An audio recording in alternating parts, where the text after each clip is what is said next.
할렐루야. 지금은 2023년 3월 8일 수요일 새벽입니다. 수요일 방송은 녹화 방송입니다. 오늘도 주님의 인도를 원하시는 여러분들에게 주님의 살아계심의 역사가 경험되게 되기를 기원합니다. 먼저 우리 찬송가 379장으로 우리를 인도하시는 주님을 생각하며 찬양하겠습니다.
오늘 우리가 나눌 본문은 마태복음 18장 11절로 20절의 말씀입니다. 마태복음 18장 11절로 20절의 말씀, 이 말씀을 찾아서 읽고 함께 나누는 시간 갖도록 하겠습니다. 3월 8일 수요일 오늘의 말씀은 마태복음 18장 11절에서 20절입니다. 너희 생각에는 어떠하냐? 만일 어떤 사람이 양 100마리가 있는데 그 중에 하나가 길을 잃었으면 그 99마리를 산에 두고 가서 길 잃은 양을 찾지 않겠느냐? 진실로 너희에게 이르노니 만일 찾으면 길을 잃지 아니한 99마리보다 이것을 더 기뻐하리라. 이와 같이 이 작은 자 중에 하나라도 잃는 것은 하늘에 계신 너희 아버지의 뜻이 아니니라. 네 형제가 죄를 범하거든 가서 너와 그 사람과만 상대하여 권고하라. 만일 들으면 네가 네 형제를 얻은 것이요 만일 듣지 않거든 한두 사람을 데리고 가서 두세 증인의 입으로 말마다 확증하게 하라. 만일 그들의 말도 듣지 않거든 교회의 말하고 교회의 말도 듣지 않거든 이방인과 세리와 같이 여기라. 진실로 너희에게 이르노니 무엇이든지 너희가 땅에서 매면 하늘에서도 매일 것이요 무엇이든지 땅에서 풀면 하늘에서도 풀리리라. 진실로 다시 너희에게 이르노니 너희 중에 두 사람이 땅에서 합심하여 무엇이든지 구하면 하늘에 계신 내 아버지께서 그들을 위하여 이루게 하시리라. 두세 사람이 내 이름으로 모인 곳에는 나도 그들 중에 있느니라.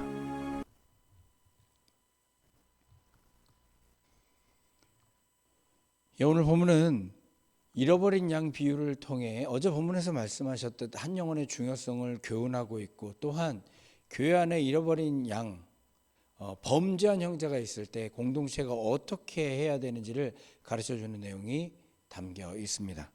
점점 사람을 귀히 여기지 않는 시대를 우리가 살아갑니다. 성과만을 중시하는 사회의 한 모습이 너무나 부각되어져 있는 시대를 살아갑니다. 그러다 보니 다수로부터 소외된 이들에 대한 관심이 점점 적어지고 있는 게 사실입니다. 교회도 다르지 않습니다. 그러나 어제 본문에서 우리가 살폈지만 우리 주님은 한 영혼을 천하보다도 귀히 여기십니다.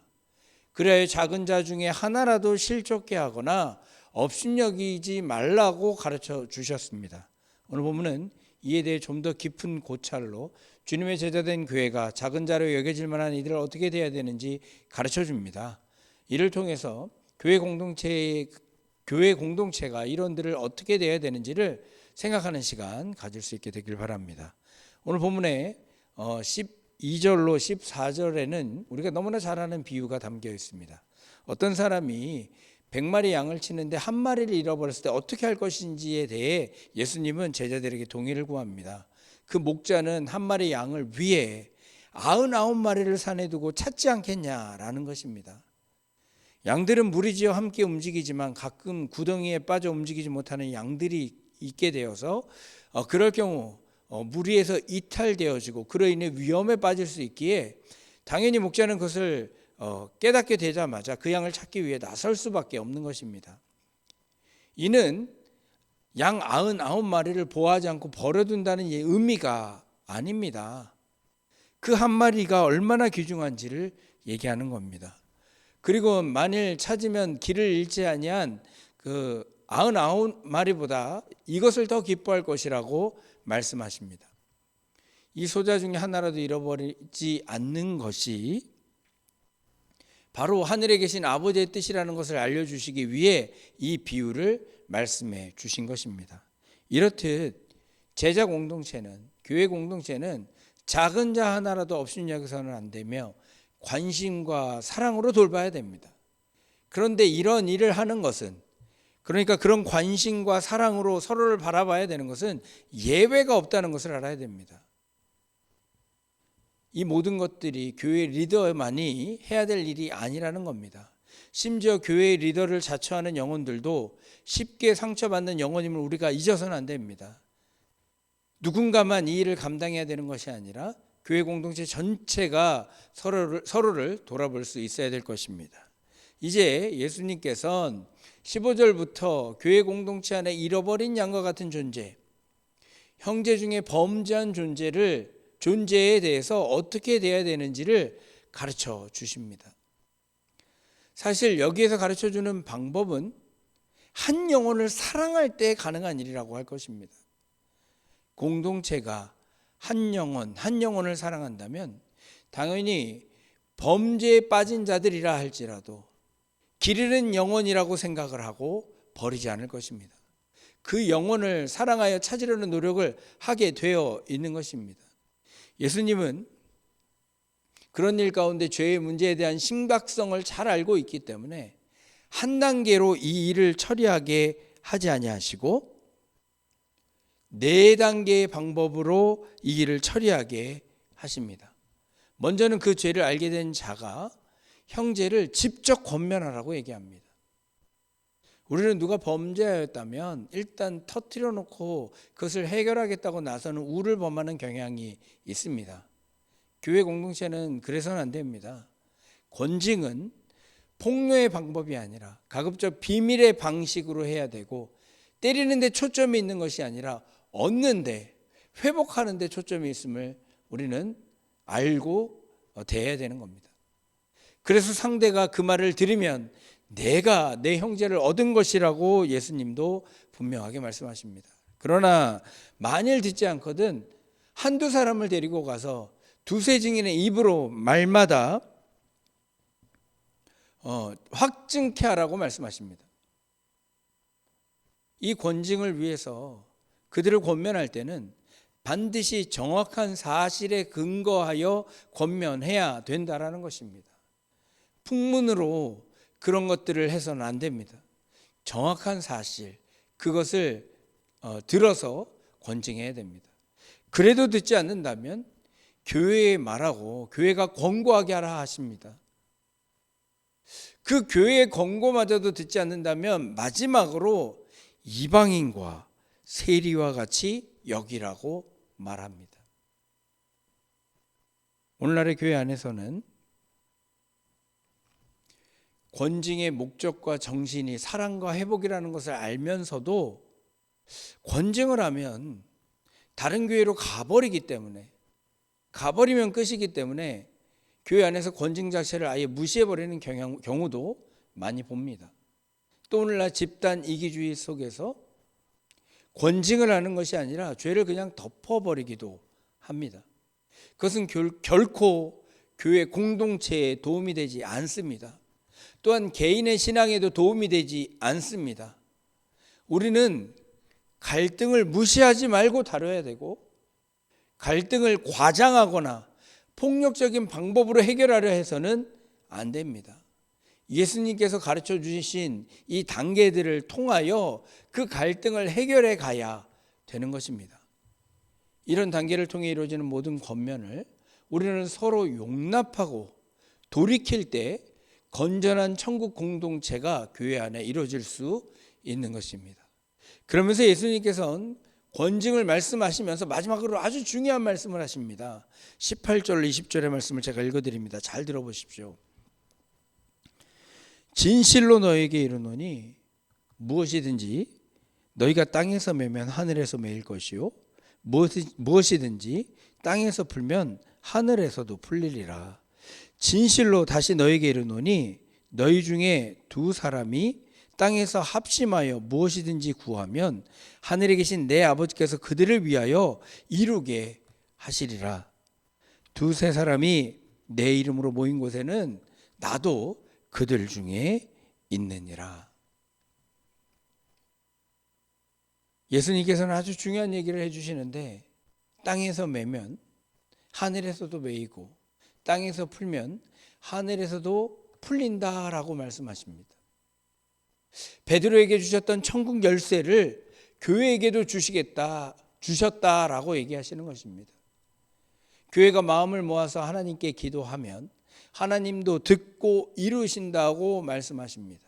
그래서 우리는 이것을 그저 합심하여 기도하는 그 내용 가운데에서만 적용하는데, 실제는 잃어버린 한 사람을 위해 교회가 함께 기도할 때 하나님은 반드시 그 한 영혼을 귀히 여기시고 돌이키실 수 있다는 것을 가르쳐주는 이야기입니다. 이렇듯 한 영혼을 아끼고 사랑하는 하나님의 마음을 지금 보여주고 계신 것입니다. 사랑하는 성도 여러분, 우리도 그 하나님의 마음을 배울 수 있게 되기를 바랍니다. 그리고 하나님의 마음을 좀 깊이 생각해 볼 수 있는 오늘이 되길 바랍니다. 그래서 서로를 위해 함께 기도하고 또 서로를 위해 권면하며 그 권면을 잘 받아들여서 하나님 보시기에 아름다운 공동체, 정말 주님의 지체로서 주님의 몸을 이뤄가는 공동체가 되기를 주님의 이름으로 축원합니다. 제가 잠시 기도하겠습니다. 고맙고 은혜로우신 주의 하나님, 오늘 새벽에 우리 교회 공동체가 나아갈 길을 보여주시니 감사합니다. 저희도 길 잃었던 자들이었는데 주님께서 불러주셔서 이렇게 교회 공동체의 일원이 되었습니다. 그러므로 교회 공동체 가운데 하나님께서 허락해 주신 우리 형제 자매들을 항상 기억하게 하시고 그들이 길 잃지 않도록 서로 권면하게 하시며, 길 잃는 자가 있다면 함께 합심하여 기도할 수 있는 우리 교회 되게 하여 주시옵소서. 오늘도 놀라운 하나님의 역사들을 이뤄내시사 우리로 하나 되게 하심을 믿고 감사드리며 예수 그리스도의 이름으로 기도하옵나이다. 아멘.